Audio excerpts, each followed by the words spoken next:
Salom do'stlar, mana bugun navbatdagi avtomobilimiz Gentra mexanika korobka 2021-yilda ishlab chiqarilgan ABS kondisioner abagriplari bor, yumshoq balon, zavodskiy gazni o'rnatilgan. Mashinamiz probeglari 140 ming yurgan. Narxlari arzon narxda 121 million so'm belgilangan. Boshlanish to'lovlari 10 million 800 bilan chiqadi. Kimga qiziq bo'lsa aloqaga chiqib kelib ko'rib baraka qilishlari mumkin.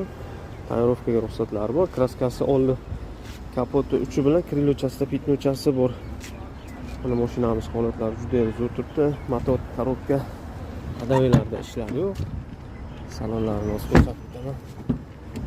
Mana salonlari. ABS abagari hammasi bor. Probiga 140 ming yurgan. Kimga qiziq bo'lsa, bemalol kelib ko'rib tekshirtirib olsa bo'ladi. Manzilimiz Prospekt, Almas Cafe ro'parasida. Telefon raqamlarimiz 94 344 81 11 raqamlariga aloqaga chiqib baraka qilishlari mumkin. Sog' bo'linglar, omon bo'linglar. Obuna bo'lib qo'yishingizdan chiqmasin.